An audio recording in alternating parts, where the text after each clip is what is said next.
ঘূর্ণিঝড় রিমালের তাণ্ডবে বিধ্বস্ত সুন্দরবনের প্রাণ ও প্রকৃতি।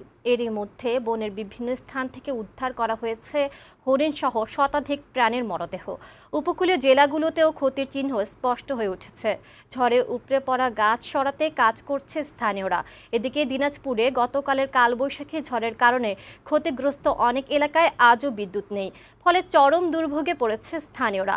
সংবাদদাতাদের পাঠানো তথ্যচিত্রে লামিয়া আক্তারের প্রতিবেদন।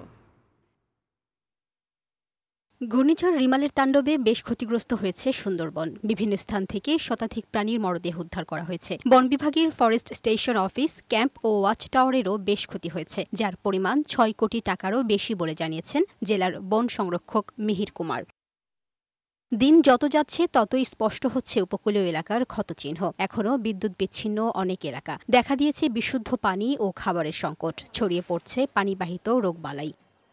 ঝালকাঠিতে মৎস্য ও কৃষি খাতে প্রায় ১০ কোটি টাকার ক্ষতি হয়েছে। জেলার প্রায় ৬০০ ঘর পুরোপুরি এবং প্রায় ৫,০০০ ঘর আংশিক ক্ষতিগ্রস্ত হয়েছে। অনেকেই বাস করছেন খোলা আকাশের নিচে। এছাড়া শহরে বিদ্যুৎ আসলেও অনেক গ্রামে এখনও বিদ্যুৎ ফেরেনি।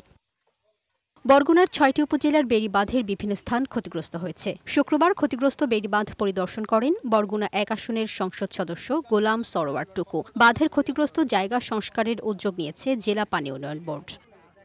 এদিকে দিনাজপুরে কালবৈশাখী ঝড়ের একদিন পরও বেশিরভাগ এলাকায় বিদ্যুৎ নেই, ফলে দুর্ভোগে রয়েছে এই অঞ্চলের মানুষ। ঝড়ে বাড়িঘর ভেঙে যাওয়ায় অনেকে রয়েছে খোলা আকাশের নিচে। তার জন্য আমরা বাসায় ঢুকতে পারতেছি না, কখন যে কারেন্ট চলে আসে না আসে। এই ঝড়ের মধ্যে এমন কিছু সব লন্ডভন্ড হয়ে গেছে, মানুষের ঘর বাড়ি গেছে তো গেছে, বিদ্যুতের অনেক খুঁটি ভাঙে গেছে, ভাঙে যাওয়ার কারণে কারেন্ট এখনো আসেনি। কারেন্টের জন্য আমরা ধান কাটতে পারতেছি না।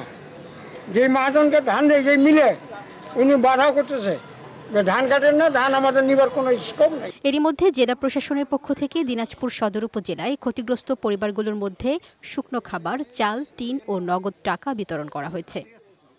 বৃহস্পতিবারের ঝড়ে ক্ষতিগ্রস্ত নীলফামারীর ডিমলা ও সৈয়দপুরে এখনও কোনো সরকারি সাহায্য পৌঁছায়নি বলে অভিযোগ করেছেন ক্ষতিগ্রস্তরা। জেলা প্রশাসন জানিয়েছে, উপজেলা নির্বাহী কর্মকর্তাদের নির্দেশনা দেওয়া হয়েছে। ক্ষতিগ্রস্তদের তালিকা পেলেই সহযোগিতা করা হবে।